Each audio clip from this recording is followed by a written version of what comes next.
Hello guys, welcome back to my channel Elite Wrestling World. I am your host GhostSaad. Thank you guys for joining me right here for AEW Dynamite post-show review. What a stack card we have for tonight. MJF versus Kevin Knight for the world title is announced for tonight's Dynamite. So let's get dive into it and talk about that.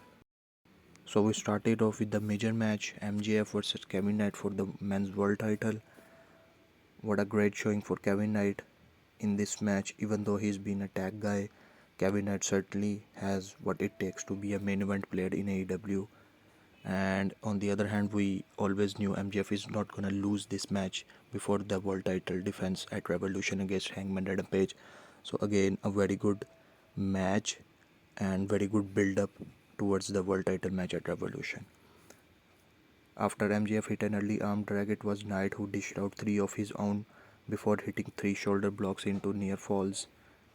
Then MJF hit a cheap shot, only he played to the crowd, allowing Knight to stomp out MJF before quickly going up top for a UFO splash, but no one in the pool.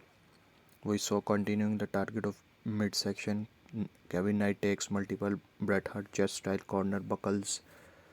Then Knight hit a picture perfect drop kick, keep up and stalling body slam, followed by a leaping splash for a very close 2 count. MJF trash talked the crowd before charging when Knight hit a moonsault off the guardrail that looks beautiful. Then Knight scrambled to the other side of the ring and hit a coast to coast before hitting a UFO splash, and it was very close. MJF kicked referee Bryce in the ropes where he fell throat first, causing there to be a visible pin, but referee was down and out. MJF finally kicked out at 2. Knight went up for another UFO splash, but this time MJF got the knees up and quickly hit the Heat Seeker to retain the title. So again, very good match and very good showing for Kevin Knight. Post match we saw MJF toss Bryce referee out of the ring and was about to hit the dynamite diamond on Knight when Hangman showed up at the entrance. Speedboat was behind MJF, who he caught with the thrust kick and sending MJF out of the ring. So again, a very good opener, a very good setup, a very good build for the Revolution main event. Next up is a tag team match, Orange Cassidy and Darby Allin versus Gabe Kidd and Clark Corners. At first I wondered why this wasn't a no DQ match, but the match, what happened at the end of the match cleared it out, and we saw a very good tag team match here. Cassidy and Allin charged at the dogs in the prior entrance of the match. Cassidy saved his partner as Allin sprinted, launching corners with a shotgun dropkick into the LED boards, and we got started chaotically in this match. Top rope crossbody hit Gabe Kidd before Corner spun out of a DDT. We saw Cassidy took out Kidd with a tope suicida. Allin hit Corners with an over the top rope stunner, and then Darby Allin quickly hit a coffin drop outside onto the pile. Allin throwing Corners back inside to eat an orange punch for the pin for win.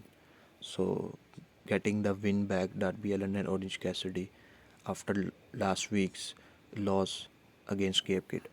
And post match we saw the leader of the War Dogs, David Finlay, appearing and cracking Allin and Cassidy with the shillelagh, and they stand tall with Kidd and Clark Corners, and the War Dogs are here in AEW. So again, a very good faction added into the AEW roster page, and I'm pretty much looking forward for them what they will do in the AEW ring. Next up is the debut match of the IInspiration versus the Brawling Birds. Lee and McKay cut a promo earlier in the day telling the Birds they don't have the balls and to stand up or step aside. So we started off with Hayter and Windsor, who wasted no time chopping the hell out of the IInspiration. Slick shot on McKay into a Hayter breaker as Windsor followed with a running lariat, and they just sandwich these IInspiration girls in the middle of the ring before taking 2 birds 1 stone as the Birds stacked them on top of each other for the squash win. So again, a very dominating win for the Brawling Birds. Next up is a quick match for Hangman Adam Page. Bell sounded, Page hit a running boot and a buckshot lady for the win. Post match, Page took the mic and said he's going to do to MJF what his parents should have done years ago, teach him a lesson. Page warns MJF that in Texas that he has no conscience, he will be ripped, tear and only let him lie when he is finished with him.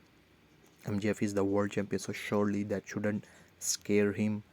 And in the meanwhile, MJF walks out and said it's bad enough he has to be in a C-tier town like El Paso, and reminds Page that he just whooped his boy Kevin Knight ass in the opener of Dynamite. So MJF said it's bad enough he has to hear Page whine next week at the press conference. And then Fletcher, Davis, and Okada blindsided Page as MJF had a giant smirk on his face. Davis laid out Page with the bounce back lariat until Jet Speed rushed out with chairs to clear the ring. So we saw Don Callis music hits and he walked out to join Fletcher, Davis, and Okada, saying he has something important to say. Callis sees three champions and entitled Millennial Punk's Page is coming after the world title, Knight for the international title, and Bailey for the TNT title. Callis hates a greedy guy and couldn't help but hear on collusion that they will defend the trios title anytime, any place. So Callis challenged them, and it will be Jet Set Rodeo versus Okada, Fletcher, and Davis in the main event of Dynamite tonight. And we got the confirmation as well of this match, and the graphic is shown on the screen. So again, a very good matchup is set for Dynamite main event. So earlier today, Renee is with Young Bucks and Brandon Cutler. So Stokely is rolled in by FTR as Renee reminds them they all signed a no contact clause. Harvard said three greatest teams in this generation is the Briscoes, FTR, and the Bucks, and talked about beating both of those teams. So Nick said this time is more personal. They put their hands on their family and Piledriver their brother, and Revolution will be about revenge. It's taking everything in their bodies to not kick the living shit out of Harvard and Wheeler, but they'll wait until Revolution, their hometown, in front of their families. And Wheeler said they are not mature enough to handle this professionally and got up to leave, saying the Bucks said no contact but not Cutler, as Harvard popped him with the right hand before bailing out. So again, a very good back and forth between these two teams. I think this match is gonna deliver big time on Revolution. Next up is John Moxley versus Hechicero for the Continental title eliminator match.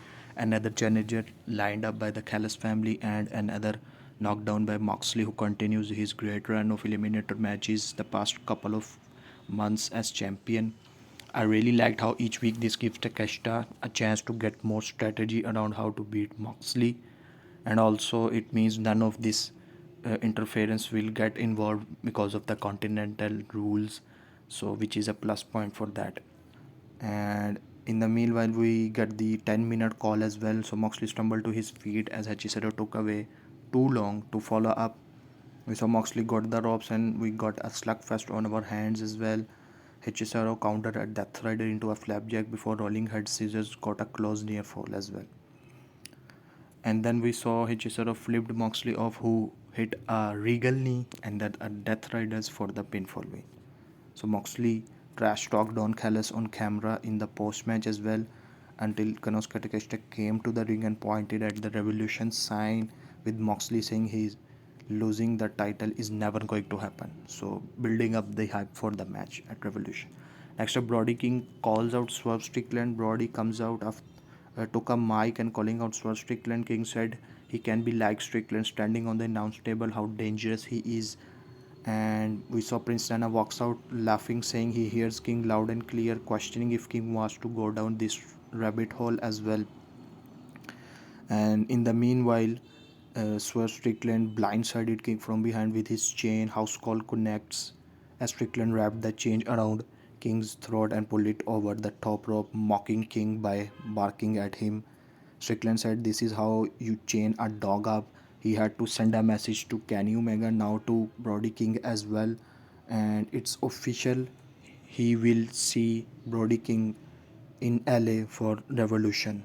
And Bandido rushed out and Strickland and Nana retreated. So again, this match is also official for Revolution, and I am pretty much looking forward to that match as well. And next up is Thekla versus Thunder Rosa for the women's title match. While I thought they started slow in terms of pace, it more than picked up down the stretch as these two beat the hell out of each other. Rosa beating the hell out of Thekla in the start of the match, and then Rosa took time off to pose to the crowd, allowing Thekla to fly in with a big boot of the apron as well. Met her and the two traded stiff forearms under the spider suplex connect spider pose from Thekla, who hit her spear but pulled Rosa up at two, opting to pour on right hands. Thekla escaped a powerbomb, but Thunder Rosa bridged to avoid a charging Rosa, who ate another spear, followed by two curb stop, and Thekla retains the title. Post match, we saw Sky Blue and Julia Hart came to the ringside and attacked Thunder Rosa. In the meanwhile, Chris Statlander started walking to the ring like Terminator, and until security held them both back. So again, we are building towards Thekla versus Statlander 3, and later in the night we get the official confirmation as well that Thekla versus Statlander will happen at Revolution, and it's gonna be a 2 out of 3 falls match. Next up, Renee welcomed Tommaso Ciampa to the ringside and asked about the plans of getting back the TNT title. Ciampa said Fletcher took Sylvie and turned her into Pinky, so he's gonna earn his rematch against Fletcher. He's gonna win the TNT title back, and he didn't come to AEW for classics. He came here to be a top guy. So FTR music hits.